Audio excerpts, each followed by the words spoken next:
Je voudrais dire de façon générale que le président Thiam est victime de son honnêteté.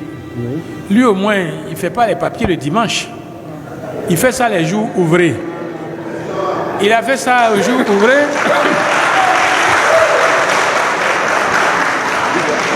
On lui reproche. Et puis je vous invite quelquefois à voir l'aspect derrière l'apparence des choses. Qu'est-ce que les gens cherchent? On dit, mais pourquoi est-ce qu'il a déposé maintenant? Pourquoi c'est maintenant qu'il dépose? Est-ce que s'il dépose maintenant, il n'aura pas ça avant les élections? Mais si, il n'y a pas le délai. Le délai, c'est le jour où on doit déposer au Conseil constitutionnel, là, il faut qu'il ait son papier. Donc, le délai qu'on doit regarder, c'est le délai de traitement du dossier par l'autorité qui lui a donné la nationalité, dont il a la nationalité, les Français. Est-ce que vous pensez qu'aujourd'hui, je demande à être déchu de ma nationalité, j'abandonne, je dénonce ma nationalité française, l'autorité française mettra plus de 3 mois, 4 mois, 5 mois, 6 mois avant de me répondre pour me dire oui, ainsi de suite. Mais quel amour ils ont pour lui, pour le retenir dans les liens de cette nationalité qu'il abandonne volontairement. C'est un faux débat. C'est un faux débat. On a pu dire sur les antennes de la télévision que Blessy a menti. Le président Tidjane Thiam fait mentir ses collaborateurs. Qu'est-ce que j'ai dit? J'ai dit clairement et simplement que le président Tidjane Thiam n'a pas un problème d'éligibilité. Il n'a pas un problème d'éligibilité. En le disant, je n'ai pas menti. Il n'a pas un problème d'éligibilité. Je suis en connaissance du dossier. Il n'a pas un problème d'éligibilité. Il faut que les militants et les sympathisants restent calmes, restent zen pour rester sur le terrain pour travailler, éviter de vous faire distraire. Cette question de nationalité, j'ai lu beaucoup de choses sur les réseaux sociaux. Mais je vous rappelle simplement 3 éléments. Le premier élément, c'est la possibilité que nous avons d'avoir une double nationalité et de dénoncer, de renoncer à une des nationalités. Le président Thiam avait 2 nationalités, la nationalité française et la nationalité ivoirienne. Je voudrais dire à ceux qui sont en train dans les officines de chercher s'il a eu la nationalité américaine ou s'il a eu la nationalité suisse, d'arrêter britannique, d'arrêter de payer des sous-traitants pour ça. Il n'a jamais eu ces nationalités-là. Jamais. Il n'a eu que 2 nationalités. Sa nationalité ivoirienne et la nationalité française.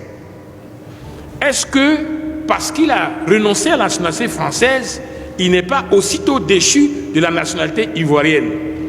Je vous renvoie aux textes de loi, des récents textes de loi sur la patridie. Les textes de loi pris par la Côte d'Ivoire sur la patridie. Qu'aucun Ivoirien ne peut être apatride. Regardez seulement ce texte. Quand vous regardez le texte que l'on cite dans les journaux pour dire si tu as pris la nationalité, alors tu perds la nationalité ivoirienne. Cette nationalité précise d'abord un élément de volonté. C'est volontairement que tu sollicites et on te donne la nationalité. Cela suppose la procédure de naturalisation. Thiam n'a pas été naturalisé.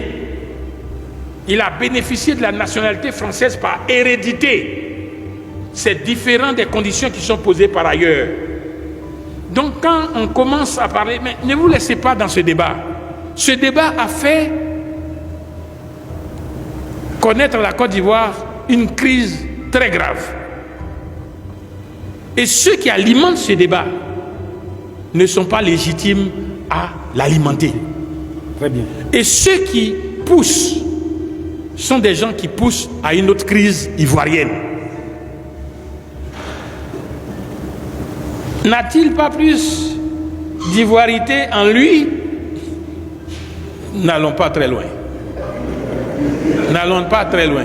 Mais je voudrais dire là qu'il ne peut pas perdre ipso facto sa nationalité. Sinon, lorsqu'on parle de double nationalité, évitez de croire qu'il s'agit d'une nationalité ivoirienne avec une nationalité européenne ou bien américaine.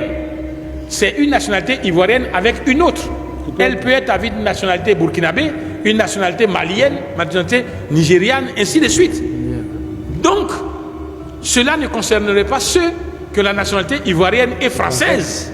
Ça peut concerner ceux que la nationalité ivoirienne est malienne, ceux que la nationalité ivoirienne est guinéenne, ceux que la nationalité ivoirienne est burkinabé.